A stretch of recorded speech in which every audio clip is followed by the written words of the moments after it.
32. That was the number Barnaby Finch counted before the lightning flashed and the world went dark again. 32 distinct silhouettes standing at the edge of the forbidden forest, their black cloaks soaked by the relentless July storm, their silver masks catching the brief, jagged illumination of the sky. Barnaby was not an auror. He was not a duelist. He was a 17-year-old Ravenclaw student who had stayed behind over the summer because his parents, Muggle-born dentists in Bristol, had gone into hiding without him, and Headmaster McGonagall had deemed the castle the only safe place left. He was standing alone on the wet cobblestones of the viaduct courtyard, shivering not from the cold, but from the terrifying arithmetic of war. He had one wand, made of rowan and unicorn hair, slightly bent at the tip. He had exactly 4 minutes before the perimeter wards, currently glowing a faint, dying orange, dissolved completely. And he had 32 fully trained killers walking toward him. The wind howled through the stone arches, carrying the scent of ozone and damp earth. Barnaby adjusted his grip on his wand. His hand was slippery with rain and sweat. He wasn't supposed to be the vanguard. The few Order members stationed at the castle were patrolling the boathouse, a mile down the vertical drop of the cliffside. By the time they realized the attack was coming from the forest, the Death Eaters would already be in the Great Hall. Barnaby knew the tactical reality. A standard stunner has a range of about 50 yards in high wind. A killing curse, unblockable and instant, can cover 100 yards in less than a second. If he tried to duel them, he would be dead before he could finish the incantation for a shield charm. But Barnaby didn't plan to duel. He planned to lie. If you want to know how this forgotten wizard turned a useless parlor trick into Hogwarts' last defense against a massacre, stay with me until the end of this story. 6 months earlier, the Ravenclaw common room had been filled with laughter. Barnaby had been sitting in the corner, his wand tracing intricate, vibrating patterns in the air. He wasn't practicing disarming spells or transfiguration. He was layering sounds. He had been obsessed with magical acoustics, trying to replicate the sensation of a Quidditch stadium crowd within a confined space. His housemates called it the Ghost Choir. It was a ridiculous piece of magic, a complex weave of the Ventus charm to carry air and a modified sonorous spell that didn't amplify a voice, but rather multiplied it. It was useless for combat. It couldn't break a shield, it couldn't stun an opponent, and it required intense concentration to maintain. Great for parties, Barnes, a prefect had laughed, clapping him on the shoulder. But maybe learn a blasting curse next time, yeah? You know, for the war. Barnaby thought of that laugh now, as he watched the first ward stone crumble into dust. The orange dome protecting the viaduct flickered and died. The path was open. The 32 figures moved forward with the terrifying discipline of soldiers who know they have already won. They didn't run, they walked. They knew there was only one student on the bridge. They could taste the fear. Barnaby stepped back into the shadows of the entrance archway. He needed the acoustics of the corridor behind him. He closed his eyes, blocking out the visual terror of the approaching army, and focused entirely on the vibration of the stone beneath his feet. He raised his wand, not pointing it at the Death Eaters, but pressing the tip against his own throat. The first spell wasn't a curse, it was a dampener. He cast a silencing charm on his own footsteps, then a localized fog charm, nebulous, which he had read about in a dusty book in the restricted section. A thick, unnatural grey mist rolled out from the courtyard, spilling over the bridge, obscuring the Death Eaters' vision.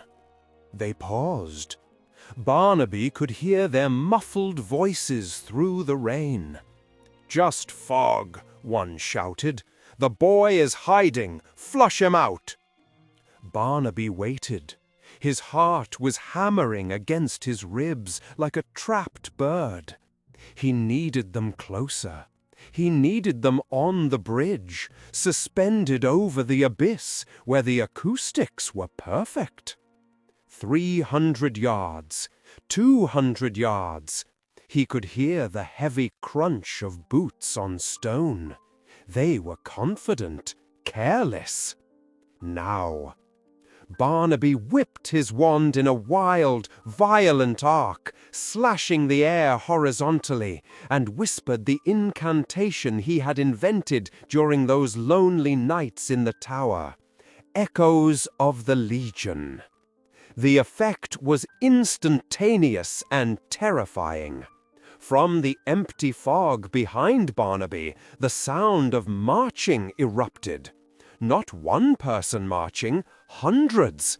The rhythmic, heavy, synchronized stomp of an entire battalion hitting the stone floor in unison.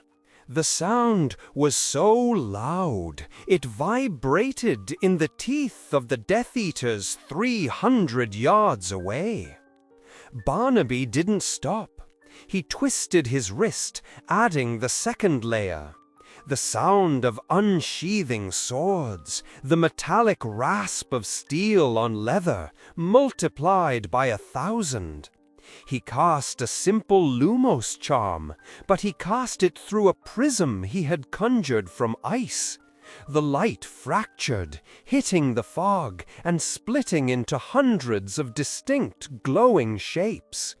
To the Death Eaters on the bridge, it looked like a phalanx of silver shields advancing through the mist. "It's a trap!" screamed the lead Death Eater, his voice cracking. "The order is here! Fall back!" But Barnaby knew panic was volatile. If they retreated too organized, they would realize the deception. He needed chaos. He needed them to believe they were being fired upon. He switched tactics, sweat pouring down his forehead, his magical core straining under the demand of maintaining the auditory illusion. He mimicked the sound of spell fire, the distinct cracking whip of stunners, and the low hum of shield charms shattering. The Death Eaters panicked.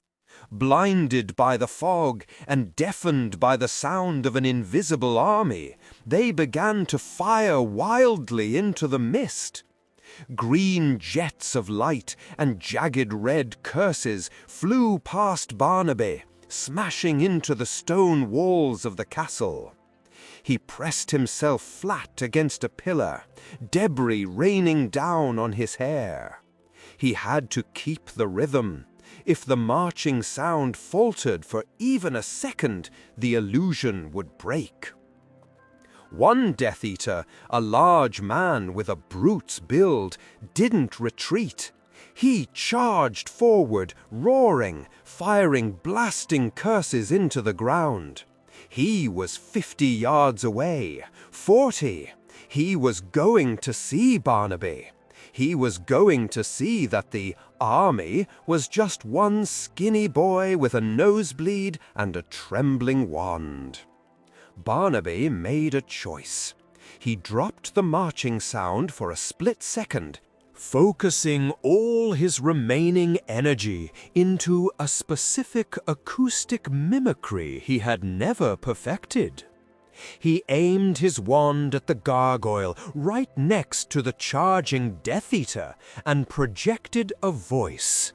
Not his voice. It was a deep, thundering baritone, magnified to godlike proportions. "Coward!" the voice boomed from the gargoyle. The Death Eater spun around, terrified, firing a curse at the stone statue. The spell rebounded off the granite and struck the attacker in the chest, throwing him backward into his own comrades. "They've animated the statues!" someone screamed from the back of the group. "The castle is waking up!" Chaos absolute. The 32 disciplined killers dissolved into a terrified mob. They were tripping over each other on the slick bridge, firing curses at the fog, at the statues, at the shadows. Friendly fire incidents began to rack up. 2 Death Eaters went down, hit by their panic-stricken allies.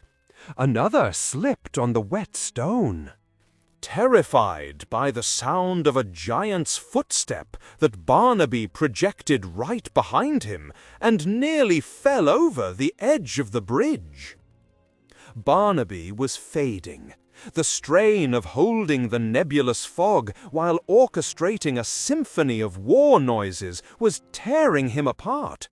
His vision blurred. His wand felt white-hot in his hand, the wood beginning to smoke. He coughed, and blood splattered onto his robes. He had bought 4 minutes, then 6, then 10. But the fog was thinning. The sounds were losing their terrifying sharpness. If this forgotten legend of Hogwarts is already touching your heart, and you would like to help keep these stories alive, you can support the channel by clicking the thanks button below the video. Every little bit helps me continue bringing you more hidden tales of courage and magic. The fog lifted. The wind stripped it away, revealing the bridge. The Death Eaters, battered, bruised, and down 5 men from their own friendly fire, looked up. They saw the empty courtyard. They saw the silence, and they saw Barnaby Finch, knees buckling, leaning against the archway, his wand arm hanging uselessly by his side. The lead Death Eater, his mask cracked, realized what had happened. The rage that crossed his face was more terrifying than the void. He raised his wand, the tip glowing green. "You," he hissed, the word carrying across the distance. "You filthy little trickster." Barnaby had no spells left. He had no voice to cast them even if he did. He slid down the wall, sitting on the wet stone. He had held the line. He had done his job. He looked at the green light, and he didn't close his eyes. "Avada!" Barnaby turned his head weakly. Sprinting up the path from the boathouse, wands drawn, faces grim, were Kingsley Shacklebolt and Remus Lupin.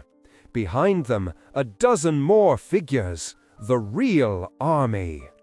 The Death Eaters, already shaken, exhausted, and demoralized by fighting a ghost battalion, crumbled instantly. They were expecting a legion. They got the Order of the Phoenix at full strength. They broke and fled, disapparating with cracks like gunshots, leaving their wounded behind. Kingsley reached the archway first. He ignored the fleeing dark wizards. He knelt beside Barnaby, his deep voice gentle, contrasting with the violence of the night. "Easy, son, easy." "Did I," Barnaby wheezed, his voice a ruined croak, "did I stop them?" Lupin looked out at the bridge, at the scorch marks from the Death Eater's own spells, at the unconscious bodies of the attackers who had taken themselves out in the confusion. He looked back at the single, exhausted student. "You stopped an army, Barnaby," Lupin said, a look of profound wonder in his eyes. "You stopped them cold."